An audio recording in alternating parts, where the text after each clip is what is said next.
As a kid robot, I was firmly on the Snoopy side since my sibling was more of a Garfield person. Purely a dog versus cat thing, though I did cut out all the Garfield cartoons I could find in a certain magazine, seeing there were no Snoopy ones. I still have them too. Silly me. Over the years I grew more fond of the cynical Garfield, seeing I'm one big pile of cynicism, but I'm still very fond of Snoopy. Especially when he gets in his Red Baron. Here's some of the Snoopy, or more correctly, Peanuts films I've seen. It's Christmas time again. Charlie Grown is the 36th primetime animated TV special and joyous Christmas episode with Charlie Brown, Snoopy and the rest of the gang. The stories depicted here are taken straight out of the Peanuts comic strip and are about selling treats door to door, becoming a Santa, worrying about book report, a performance of Handel's Messiah, and much, much more. This animation is made in an era where Christmas was still magical but slowly losing some of its luster. Nevertheless, we get another endearing look at the most popular holiday of the world. Except for Hanukkah and Kwanzaa, I guess. This film's main message is the true meaning of Christmas. Something which has been explained in almost every Christmas movie ever made, but seems to be the hardest lesson mankind can learn. Christmas. I miss it. The snow, the warmth, the cossiness, the food, the company, the same old movies on TV, the sweaters, the presents and the unwrapping, the gentle buzz of alcohol before you go to sleep in a deep slumber. Good times. Check that. Happiness is a Warm Blanket is a mid-2000 Peanuts animation with our best friends Charlie Brown, Snoopy, Woodstock, Marcy, Linus, Peppermint Patty, Schroeder, Sally, Franklin, Pigpen and Lucy. In Happiness is a Warm Blanket, Linus loses his blanket, you know. They think he drags along all the time to comfort him. See, some kids have teddy bears. Others use their thumb, and then there's the weirdos who use a piece of cloth to feel safe. I was a teddy bear person, so I don't get sucking on a cloth all the time, but hey, to each their own. So Linus doesn't have his blanket anymore and he's very anxious about it. He doesn't function very well without either. His blanket was not just there for comfort. It was a tool used to save himself and others out of many predicaments. Without it he is a shell of a man. His friends attempt to get him to live without, but the urge is too strong. Where is it? Who took it? Will he get it back? You will find out as we plunge into existential dread mixed with some great comedy and wholesome messaging. Oh, and Lucy is being a dick as usual, so no surprises there. Smash that.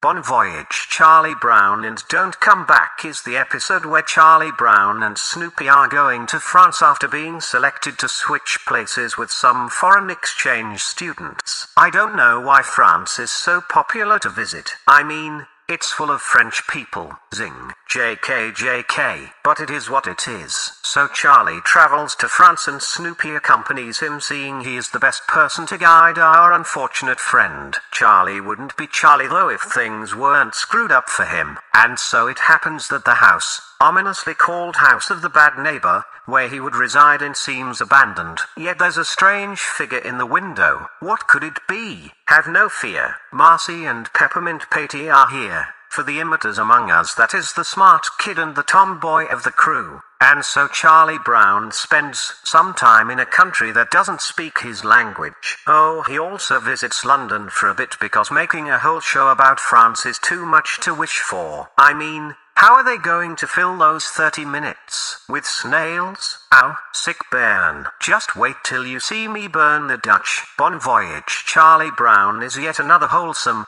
comedic and endearing Charlie Brown and Snoopy episode. Hugs for the heart, even though it is sad that Charlie has this much bad luck all the time. Check that.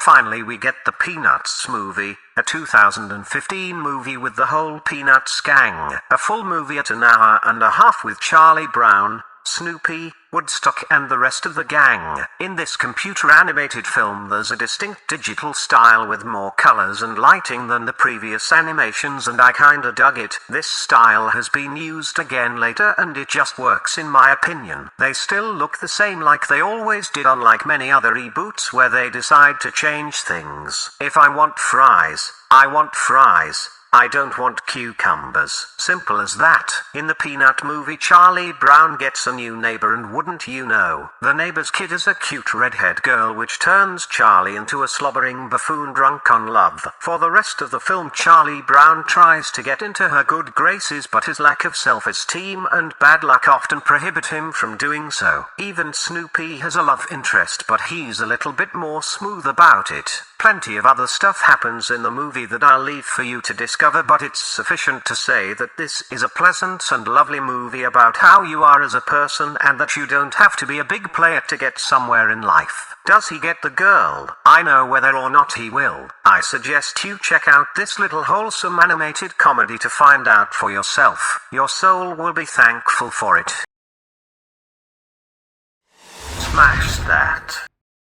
Maybe the most famous Charlie Brown and Snoopy special is It's the Great Pumpkin Charlie Brown movie, which is quite simply the Halloween-themed one. Charlie Brown and the gang are getting ready for Halloween, another diluted commercialized American holiday based on far superior and older European traditions, which has pretty much spread over the Western world in a weird way of what goes around comes around. As all our Peanuts friends get ready for costumes, Linus, that's the one with the blanket for the imiters out there, is convinced that the mysterious character the Great Pumpkin will come down and bring toys to Santa, like Santa Claus, or his superior European original Saint Nicholas, and his always have been and always will be politically correct Black Peter. But for Halloween, decades before we had Jack Skellington from Nightmare Before Christmas, suffice to say that our other friends don't really believe dear old Linus. There's plenty of good jokes, and Charlie's misfortune in life, even on a fun holiday like this, gets front and center. Viewers across the world sent candy to the production house with a note for Charlie after this. Can you imagine that? How endearing. Would that still happen these days? I don't know. The truck carrying all that candy would probably get hijacked by some crack whore who wants to break out her abusive ex-boyfriend. It's a Great Pumpkin Charlie Brown, however, is pure wholesome goodness. Watch it, cleanse your soul, and send Charlie some candy, goddammit. Smash that. In Race for Your Life, Charlie Brown, a 1977 animated movie based on the Peanuts comics by Charles M. Schulz, Charlie Brown and the gang finish school and go on a typical American summer camp, that they will have loads of fun doing all kinds of activities, from playing silly games to going out on adventure. Snoopy and Woodstock are also there, but travel with a bit more style, using a large motorcycle straight out of Easy Rider with a smidge of Born to Be Wild in the background. It's not all fun and games at camp though, as there are a couple of arsehole kids making trouble for Charlie and the gang. Their efforts at ruining it all for everyone get even worse during competitions. They're a pompous bunch of brats, but our friends keep going like the champs they are. And then there's a race on the river with a raft, and a split in said river, one leading to the finish, the other to impending doom. Whichever will they take, and will they get out without disastrous results? Well, seeing there are many films after this one, I'm quite sure all of them survive. Race for Your Life Charlie Brown is yet another fun episode in the long Charlie Brown and Snoopy series. It's a little bit less profound than some of the other films, but there's certainly a message to be found here. A decent message, you know. Those things that were part of many movies and series back in the old days. Those subtle little words of advice you could take or leave without any finger wagging or disproving insults thrown at your face. No, just little words of wisdom, sprinkled around for those clever enough to find them, to learn from. Good times. Smash that. It's magic. Charlie Brown is the 21st primetime animated television special based upon the comic strip Peanuts, by Charles M. Schulz, and I took that straight out of Wikipedia, since otherwise this review would be way too short, and I don't like shorts. Stop trying to be TikTok YouTube. Also are dicey for the win in my opinion. In this episode, Charlie Brown tells Snoopy that he should educate himself a little bit more, but not in the current day meaning of it. No. He needs to go to the library and read. For the young people here, the library is a place where you can rent books in order to take them home and read them, after which you bring them back or face a fine. It's the thing people did to learn things when they weren't in school anymore. These days we go to the internet and use sites such as Wikipedia. Don't you find it ironic that people never said people who visit libraries were uneducated?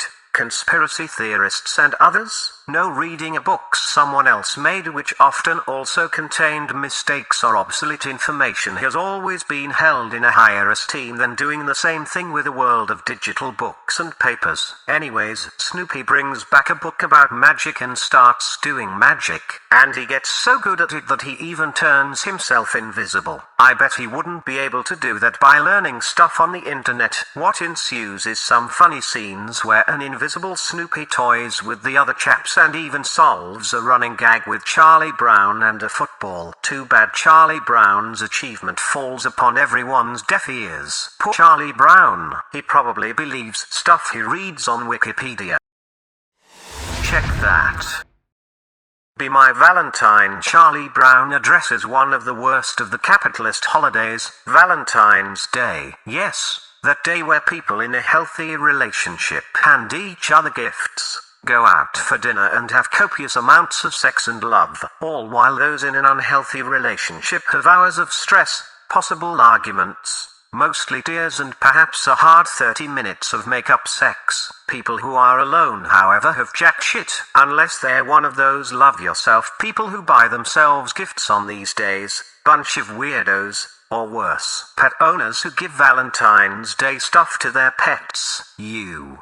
Nasty. And so even Charlie has to undergo Valentine's Day, and while everyone in town and then some gets cards, Charlie gets zip. I feel your pain, Charlie. Before I was a stud muffin millionaire Duracell bunny robot with millions of fans and subs and enough YouTube play buttons to make PewDiePie blush, I too felt the pain of being rejected during Valentine. Hell, people broke up with me on Valentine's Day or flat out told me that it would never happen. Well, who is laughing now? Patricia. WHO is laughing now. Be My Valentine. Charlie Brown once again bring the dry humor to your eyes and ears. It's not all bad for Charlie Brown, of course. His friends are there, and we have Snoopy, who might have a Valentine of his own, or maybe not. Can't spoil everything in a review, can we? Might as well throw in some curveballs. It's my thing, that and endless loneliness paired with an unhealthy sex drive and lingering depression. I'm kidding, or am I?